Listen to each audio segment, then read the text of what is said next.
So we're going to be working on continuing the series, and this time we're going to be going over USCF Tournament rules and etiquette, and this comes out of my book. Let's see if do I have a prop? I think I got a prop in here. Boom. This comes from my book. Yeah, you got the face. Become a chess champion. So if you're interested in more information like this, take a look at it. It's you can get it on the Amazon. Let's go ahead and jump right into tournament rules, and this is one of the live lessons with a class. And we're preparing for an upcoming tournament, so let's go ahead and go over what I think are the most essential rules that you need to know and how you guys are going to be tested on it later. It's going to be like a true-false quiz on different rules. And it's not even a hard true-false quiz. It's not one of those like make the statement true type things. It's none of that. This is going to be very, very simple. Okay? Now, the golden rule of tournaments, absolutely golden rule of rules with tournaments, sounds like this. If I ever have a problem or have any question on a rule, the order of operations is I pause the clock and raise my hand to get the tournament director. So far, so good? Everybody got that rule down? Because I can't tell you how many times I've had this happen. One of my tournament players comes to me as soon as the game is finished with heavy hearts and tears in their eyes, and they go, I lost because he cheated. And then they proceed to tell me some sob story where, in fact, their opponent did break a rule. But here's the issue. I can't do anything about it once the game's done. Imagine it just like, say, a World Series just happened, right? And the Astros got in trouble for stealing signs. It's probably something that all MLB teams do, but they got caught. And then they get more publicity on that. But the deal is, we can't go back and redo the World Series now. Oh, they cheated. They won. Game over. If they would have been caught during, they'd have been in deep doo-doo. I don't know what would have happened then. And that's the same principle with tournament games. It's a live game. You got to solve your problem right then. Otherwise, sorry. Everybody clear on this? So if on the test I'm like, what is the first and foremost thing that you should always do? If you have an issue, pause the clock, raise your hand, and please quit playing with a piece on the table. So, USCF time rule. If you ever go under 5 minutes in a tournament game, and that is a long game, one where you had to take notation, not a blitz game. Blitz rules are separate from these rules. This is just for long tournaments. Like our upcoming tournament is going to be game in 25 minutes with a 5-second delay. And we've never used delays in class yet, but a delay works like this. 5 seconds means you will have 1 Mississippi, 2 Mississippi, 3 Mississippi, 4 Mississippi, 5 Mississippi before your initial 25 minutes starts ticking down. So at the beginning of your move, you have 5 full seconds. Meaning if you get really low on time, you play fast, you're never going to run out of time. Make clear to everybody?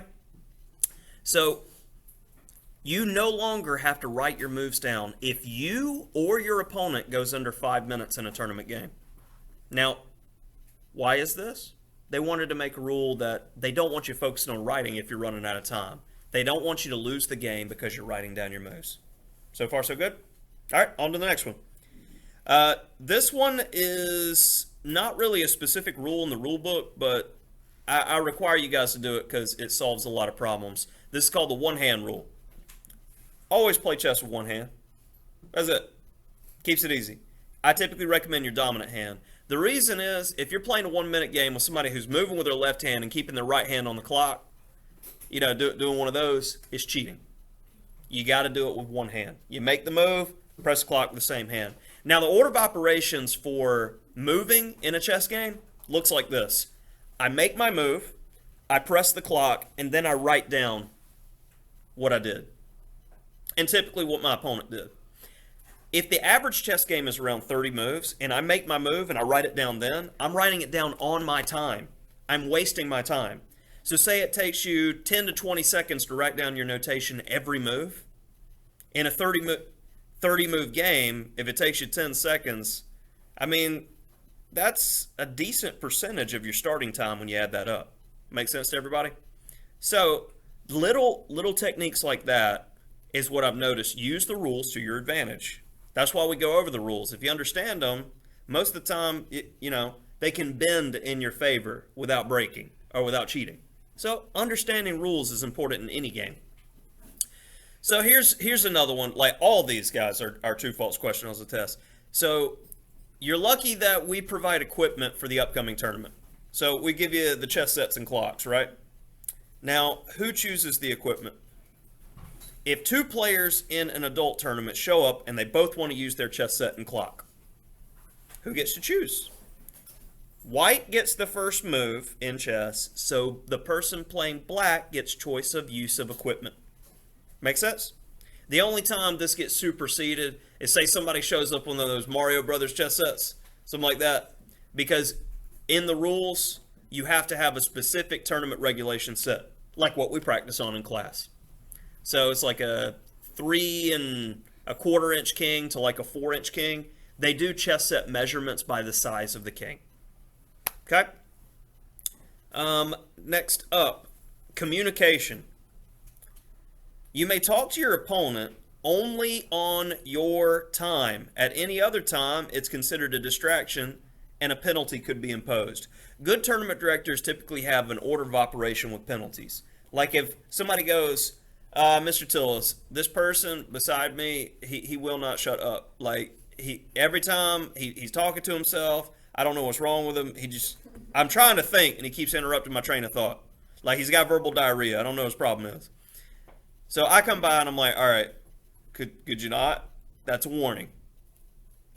First step's a warning. Second step, dude keeps doing it. I come back. Okay, I'm going to take 5 minutes off your clock. You get a time penalty.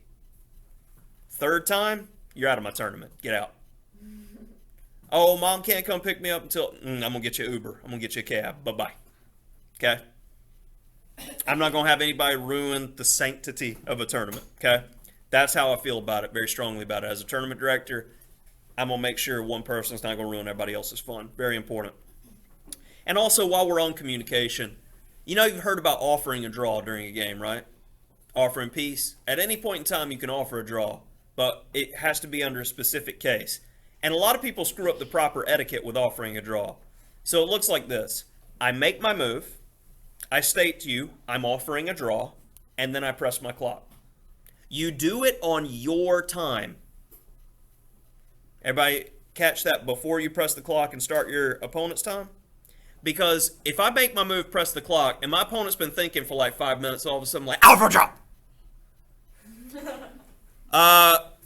If somebody did that crap to me, I would first of all go, you need to offer a draw properly for me to consider it.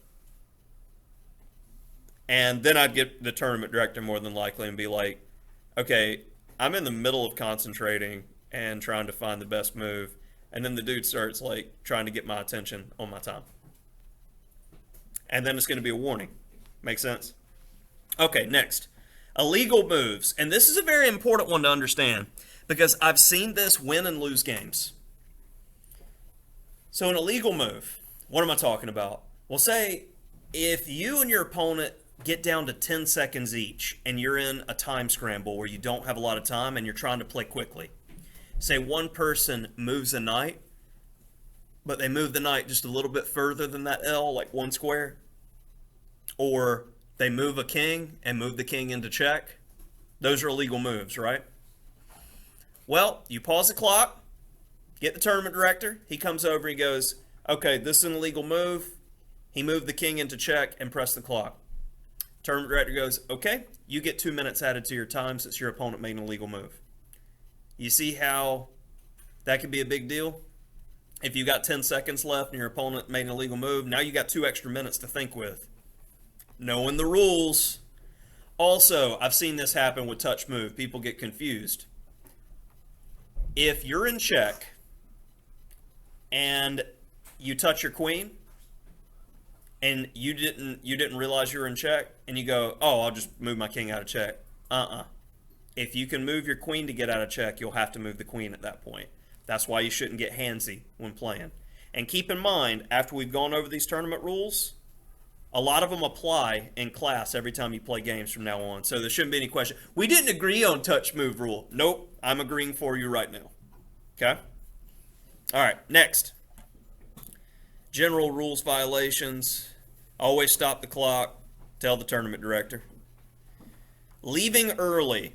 Now, this one can ruin tournaments for certain people, so you definitely need to be aware of it. I have a personal problem as a tournament director with people who do this. So we have it set up with tournaments that if you need to leave early, that's completely fine. Say you're feeling bad, say you're playing bad, you're just not interested in playing, say we got 4 games in the upcoming tournament, you're not interested in playing the last one, cool. But you don't just say like, bye. I don't know what that means. Bye. That don't mean anything to me. That means I'm going to lunch. I'm going to, like Papa John's. I'll come back or something. I don't know what you're doing. Bolé. Bolé's good. So, shout out to Bolé. Good product. Now, what you need to say if you know you're leaving and not coming back is, please withdraw me from the tournament. Take me out of the tournament. The reason you do this, when I make pairings saying who's playing who, if you don't tell me you're leaving and you leave, you're still in the tournament and you're paired to play against somebody else. So they're going to have to sit there and wait until your time runs out. So they're there to play. You just ruined that game for that person, and you messed up the tournament too because they get a full point, a win. Maybe you would have beaten them. Maybe that person wins a prize because they didn't even have to play a game that round. See how messed up that is? That is the only way. Like, I typically give a bonus for you guys saying that you don't have to take my midterm or final if you compete in tournaments because you have all the skills necessary to pass my test if you can successfully compete in a tournament by knowing rules like this and having the other skills that we master in the class. So the only way I will not count that bonus, and I'll make you take it the midterm anyway or final anyway, is if you just leave and mess up somebody else's day because that's not cool. Okay, next. What? Buys. Buys. Oh, can't skip buys. 2 different types of buys. There's going to be questions on both of them. Now, have you ever thought about in a tournament, if there's 10 people, everybody's got a game. 5 versus 5, boom, put them together. What happens if there's an 11th person? You get a buy. So, that 11th person, you get 1 full point for not playing that game. It's like you won your game because you're the odd person out. And typically, it is the lowest rated person in the lowest score group that gets a bye. Unrated players don't normally get buys unless there's a ton of unrated players and there's exceptions. Okay, next, half point buys. So I often have students go, Mr. Tillis, I really want to come to the tournament, but I play travel soccer, I play travel whatever. I got a birthday party to go to. My parents don't like me enough. I've heard every excuse in the book, but we got to be somewhere. Easy fix. Half point buy. So, say you need to leave before the end of the day, or you need to leave, you play, say we got a 4-game tournament, you need to leave at noon. Okay, well that means you can play the first 2 games. When you register, all you got to do is click. There's a little thing that's got all 4 rounds, and it has half point buys. If you click 3 and 4, that means you're out of the tournament, and instead of playing a game, you got 1 half point for each of those games. So, you don't have to be there. Make sense? Easy enough. Full point buy, half point buy. So what if my opponent doesn't show up to the game? What if you're one of those unlucky people that, say in round 1, somebody paid, and there's inevitably at least 2 or 3 at every tournament with 100 people. Somebody paid, and then they don't show up for whatever reason. So you're sitting there. You got to wait until their time run out. Just be patient. And it's not a win that you get rating points for. It is a forfeit win. So when you report that to the tournament director, you don't say just, I won. You go, my opponent did not show up. They forfeited. There's a difference. Okay? Next. These are not necessarily rules, but rather etiquette. And a lot of my middle school students, when I ask them, I'm like, define etiquette. Anybody want to make a shot? Yeah, go ahead. The Queen of England. The Queen of England. That's a person. That's not etiquette. Well, she acts like it. Say she acts proper. Like, Okay. yeah. Yeah, pinky up when drinking tea. That's what you picture. Okay. You're getting close. Etiquette and manners are very, very synonymous. Okay. So we have different etiquette in different situations. So if I'm a guest in someone's house and when I'm walking in, I see everybody take off their shoes. If I walk in with muddy shoes, that's doo-doo etiquette, right? So I'm going to take off my shoes. I'm going to do what everybody else is doing. Be respectful of their home. Now, if I'm invited over to somebody's house for a steak dinner, and we all sit down at the dinner table, and, I got my utensils, I got the fork and knife, and then, we begin the meal, and then all of a sudden I pick it up and I'm like, and just like start going after the meat with my bare hands and just tearing it with my teeth, and everybody else is like, that sticks out. Bad etiquette always does. And tournament players, I've seen some absolutely atrocious etiquette. So outside of the rules, these are strong recommendations that I make for my young players so they don't ever insult adults. Because older adults, like the curmudgeon type people, they hate seeing kids in tournament for the most part because the kids have really bad etiquette with the things I'm about to talk about. Now, when I wrote these rules for my book, I actually didn't write them myself. I took tournament rules, I taught them to my students, and the students 4 years ago that played in their first tournament, I talked to them, what did you wish you knew before you played in your first tournament? And that's how I wrote this chapter. And then, for the etiquette thing, I talked to a bunch of older players. It's what did you wish that young players knew before you had to play against them? So I got other people's opinions, and this is the chess community speaking to you, not just me and my opinion, okay? But my opinion is definitely sprinkled in there. Okay, so etiquette with shaking hands. Some people, it's about 50-50 on this. Some people get offended, some people don't.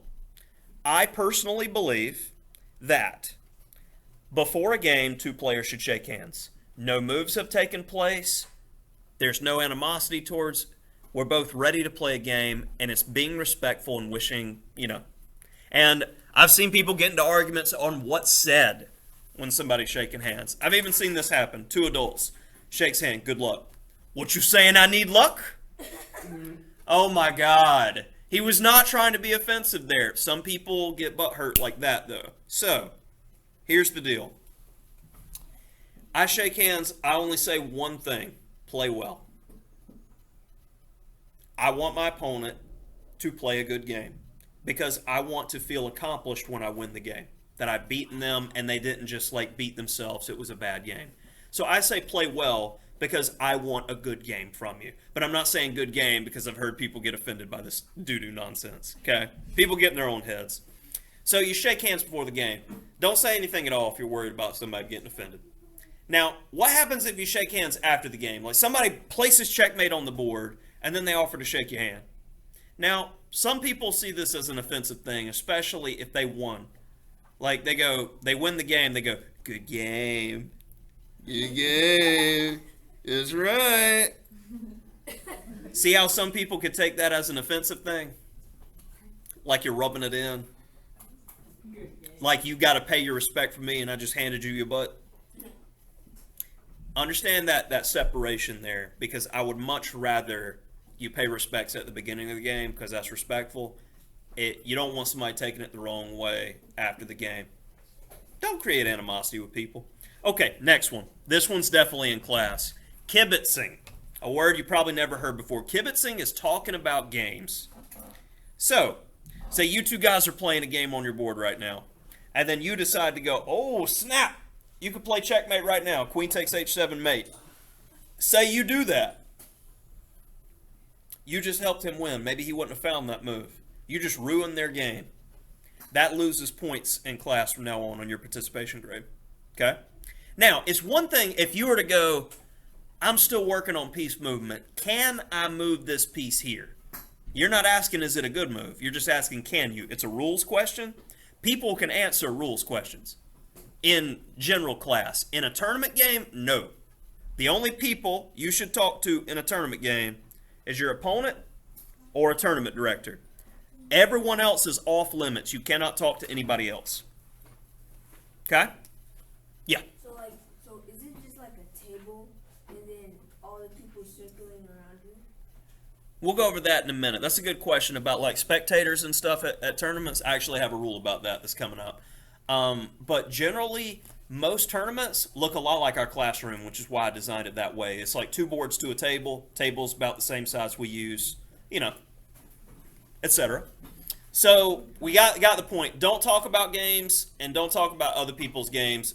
Like, you may just be being friendly at a tournament, that type deal, but if the tournament director sees you talking to somebody else, they're going to assume you're cheating. Okay. Next is travel. A lot of people get confused about this. It's second nature to professional chess players. Are like, well, when you got to go, you got to go. They'll go to the bathroom anytime they want to. Their time, their opponent's time, don't matter. There is no pause in the clock. You are choosing to use your time to go do something else. Say, I just need a snack. I'm hungry. So you go to a vending machine. You can use your time as you see fit. I mean, it's not exactly the best etiquette in the world. Like, certain snacks I recommend, like a granola bar. Have you ever heard somebody eat a granola bar like super loud? A granola bar is pretty quiet, other than opening the wrapper. You can do that outside, but then eating the granola bar, unless you're like... But clearly, I'm going to get you on a rules violation because you're trying. You're trying your opponent. Don't do this. Don't be that person. But like a bag of Doritos, really? You think this is a good snack in the middle of a game? Everybody in the room is hearing crunch, munch, munch. Yeah, I'm throwing that away for somebody if you do that crap in one of my tournaments. No. Meatball sub? Really? Like, get marinara and put it all over the piece? No. Oh my God, you're a horrible human being. Don't do this. Okay. So here's the thing. One of the new rules I've implemented in my tournaments, because, at this point with technology, your phone can play better than the world champion if it has certain apps on it. It's ridiculous how strong technology has become. So cheating has gotten rampant in chess. So in order to cut down on it in my tournaments, I say you got to have your phone off and in a bag, or face down on the table where you're playing so your opponent can see it at all times. That's it. If you have it like in a pocket and you don't follow one of those 2 rules, at some tournaments they forfeit you. Okay? So, that's it. I never, when I play a tournament game, have my phone on my person. Because if anybody goes, we think you played too good of a game, you're cheating, I'm going to go, all right, check me out. So I've got nothing on me. That is to protect my reputation as a player and to make sure that I never get any sort of accusations or anything. Because nothing will ruin someone in chess faster than being accused of cheating. Even the accusation, not even without support, can ruin you. So, and don't ever make accusations on somebody else unless you have concrete, undeniable proof. Because if that person, like I do, makes a living by playing, I'm going to sue you for lost business. So make sure you understand that. Okay, space bubble. This goes with that observing question. So I typically like to get up at this part of the lesson and go stand within a few inches of a student and be like, how does this feel? When certain cultures, they don't have a big problem with personal space. Like in a lot of, say, Asian culture, many countries, they don't mind being really, really close to other people. Yeah. And that's not an etiquette thing to them. That's just part of their culture. It's nothing to be offended by. But in tournaments, my rule, and this is from growing up in Alabama, it'd be some old guys that had bad eyesight, and they'd be trying to read my score sheet to see what I played earlier in the game. So they come over, and they get real close, and it was like, you got a problem when you can feel somebody's breath on the back of your neck. Oh my God, it's like a spider crawling up your arm. Why? Like, I'm thinking. What are you doing? So you understand that my rule, etiquette-wise, is if I can reach out and touch you from where I'm sitting, you are too close. I mean, of course, you can reach out and touch your opponent because you're playing them, but spectators. So you can't help the person sitting beside you, but my only thing, if it's like a 5-year-old or something, they don't know etiquette. They little. But if it's a grown but adult, come on now. Be like, dude, you're a mouth breather. You need to take a few steps back. I can't even handle this right now. Like, just imagine some dude like an inch away from you. I can't even with you. No, don't be that person ever. It's okay to observe games. It's not okay to get in people's personal space to do it. Get some glasses. All right. Tournament director questions. Now, this is from being a TD. A lot of people never know the joys of tournament directing. And when I say joys, there's a lot of stress. One, I do online registration, so nobody shows up the day of and goes, I want to play. Because you have to do data entry. I typically have to make a membership, put your name in, and do all these extra steps. Well, if I've got a 10 o'clock start time, and I say everybody's going to get started at 10, and I had 95 people do what I asked them to do, register online, I already have their information in the computer. I've printed out a wall chart, so when you walk in, I'll have it taped to the window. So you don't even need to talk to anybody. You just walk in and check to see if your name's up there. If it is, you're good to go. You don't need to talk to me. Wait until I tell you who you're playing when I put up the pairings. That's it. See how clean and easy it is? But say I got a coach who's never directed a tournament before, who doesn't know how hard it is to start on time, and he walks in with 5 kids at 10 o'clock. Or say 9:59, 1 minute before the tournament's supposed to start. I've got everything printed out and ready to go. And he goes, I got 5 brand new people for you I want to put in. So then I got to put these 5 people in, right? Well, it takes me 15 minutes. And in the meantime, I get some of these questions. Mr. Tillis, on the flyer it said it's supposed to start at 10. I noticed that it's 10:05. When are the pairings going to be up? And it's either a parent or a student asking this question every time. It's like, I'm sorry, but putting all the data into the computer takes time. The more questions you ask, the longer it's going to take. Make sense to everybody? So unless it is like a life or death type question, no need to ask. And that's why I try to go over with you these things beforehand. So when you come to the tournament the day of, good organizers will have a list of students playing in the tournament up somewhere. You just go check and see if your name's on the list. If it is, you're good. Relax, talk to some people, wait till the pairings are up telling you who you're playing. Okay, so suggestions and strategies. These are the crowd-pleasing, like etiquette suggestions. Distracting opponents. Now, there's multiple forms of distracting opponents, guys. Say someone could be absolutely hideous, and someone could be absolutely attractive. So in either scenario, this could be insulting to the senses. You can't focus if you got a model playing in front of you, you know? Like, you can't focus if half somebody's face is hanging off, like it's goo or something.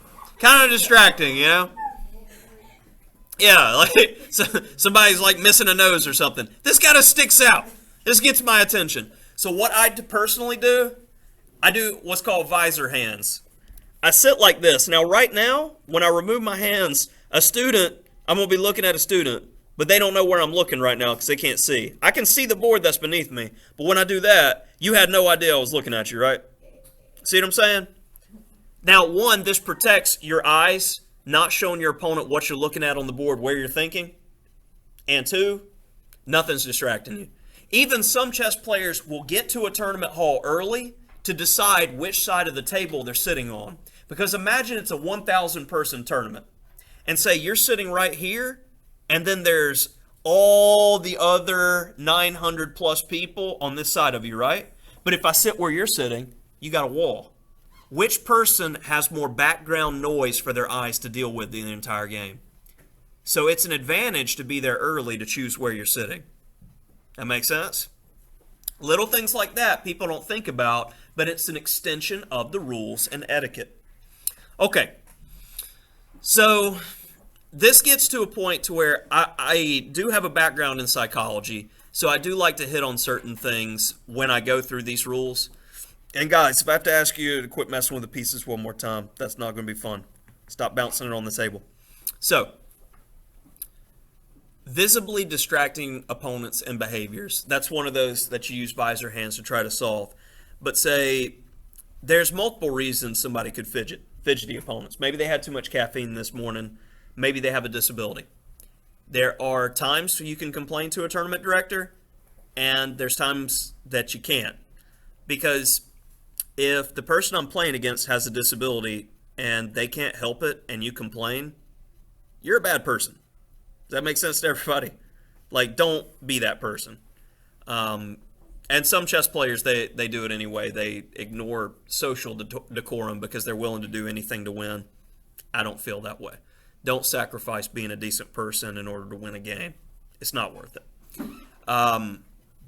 And I've personally had incidences where I've played in tournaments or directed tournaments where a person had one of two illnesses that I briefly like to discuss with you and try to give you a picture of how it must feel to have those illnesses. One is Tourette's syndrome. And if you've ever had, say, your leg or arm go to sleep, you get that tingling sensation, you can't help it, or you get the hiccups. You know how you want to stop hiccuping, but you can't? Now, with Tourette's syndrome, the part of the brain that controls, say, impulses, you could yell out words that you don't want to yell out because that part of the brain doesn't have the ability to stop you like it normally would. So can you imagine this person wants so badly not to yell out because it's supposed to be quiet, and then all of a sudden they yell out something, and it could be something really, really bad too. They don't have any control over it. Now, it may seem funny to some people, but imagine how embarrassing it is for that person.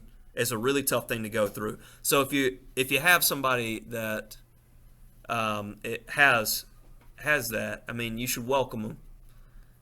Could you tap her? She went straight to sleep, bless her heart. I said tap her, don't like shake her to death. You were snoring so hard, it was intense. All right, so that's one. And the other one is OCD, obsessive compulsive disorder. Now, 1 in 3 people statistically have some form of OCD. And a lot of people, when they hear mental illness of any type, they just go, well, you have it or you don't.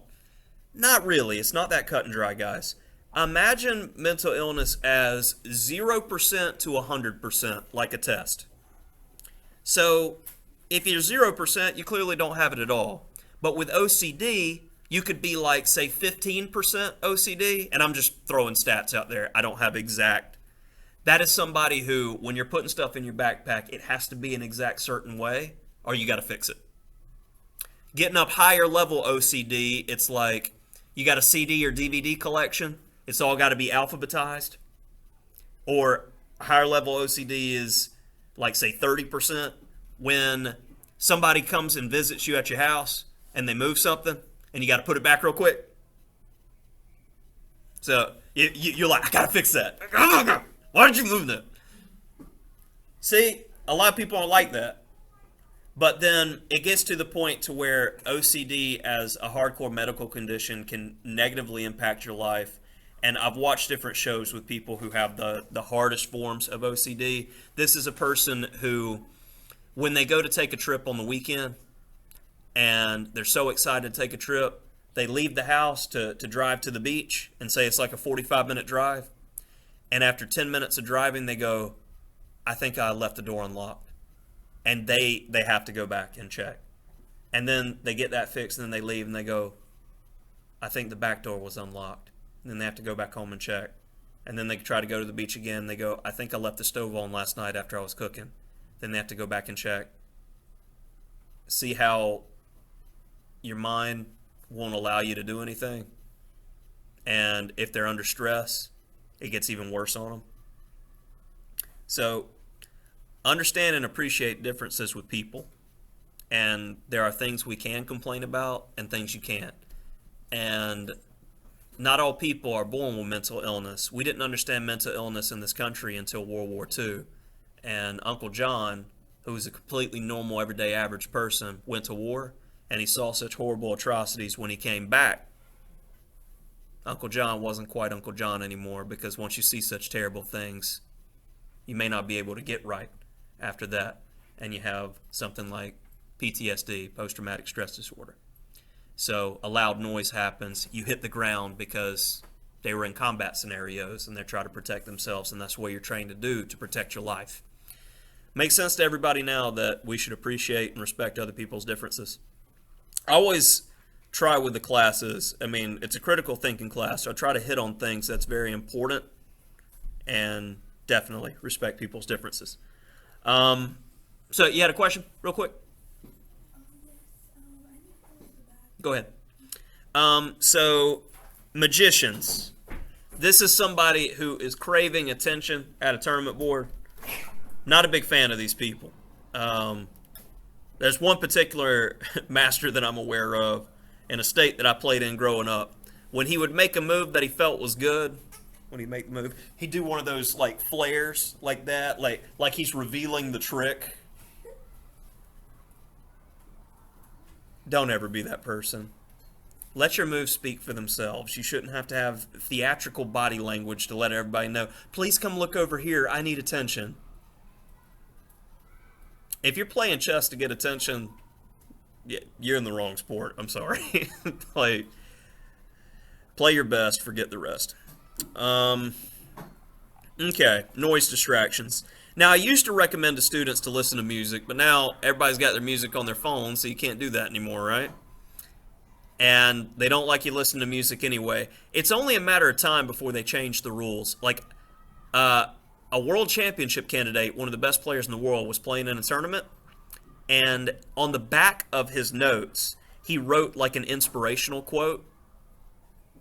Now, would this help you in a tournament game? Probably not, right? But he just did it to make himself feel better.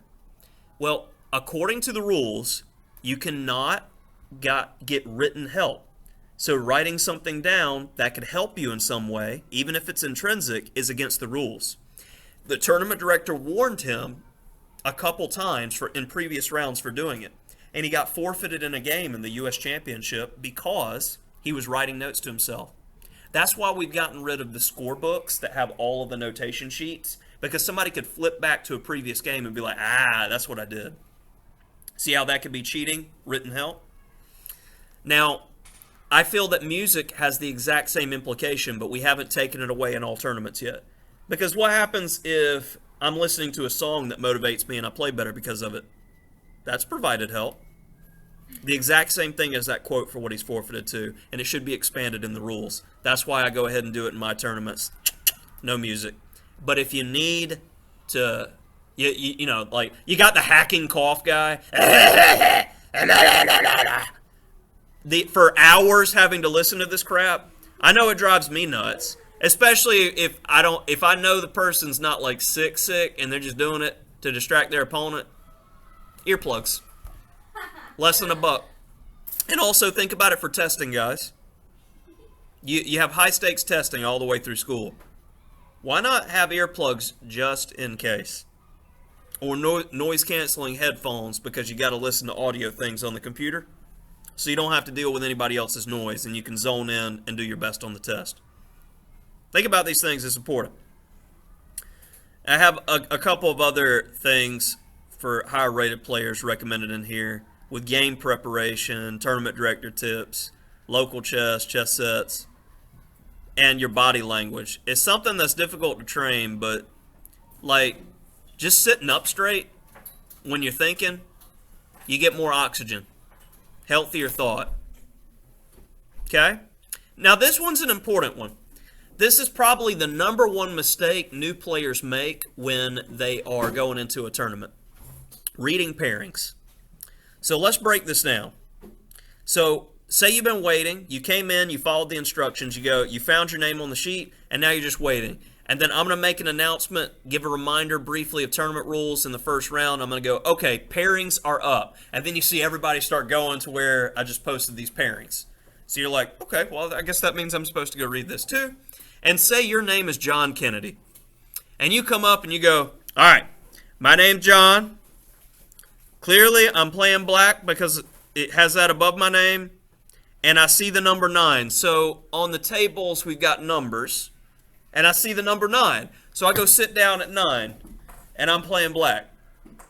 And then somebody comes to me and they go, Dude, some unrated player who can't read the pairings sitting down in my spot. Can you go teach them how to read the pairings? So then I go get John. I'm like, John, hey, John, come with me real quick. Let me show you something. And John comes back. He goes, I know I'm playing black. And it says right here, number 9. Well, here's the thing. This number 9, that is your seed number in the tournament. That means what you're ranked, 1 through 10. What do you think BD means? Board number. John is actually playing on board 1. And he has the unlucky pairing of playing against former world champion Vishwanathan Anand. So he's getting wrecked. Rest in peace, John. But can you understand? And then what do you think RES means? Result of the game. So how many different results are there? Well, there's like 6, I think, but there's 3 you need to be aware of.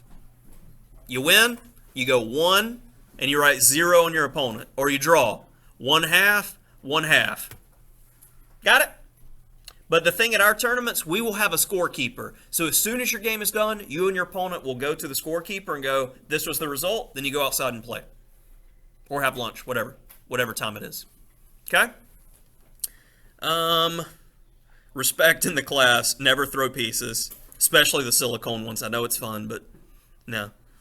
Chess clocks. Unnecessary to bash the clocks. Don't do that. Technology. Help protect your resources. Don't do stuff you're not supposed to do on it. You have an obligation to be respectful and have strong character and moral value to everybody you're coming in contact with. Be an ambassador for chess. I can tell you from my experience that I would not be able to have a successful chess business right now if I wasn't respectful to people as I was coming up and playing all the tournaments that I did. So have a good reputation and keep it in the chess community because people respect that. That's pretty much going to do it for this lesson. Hopefully you enjoyed it.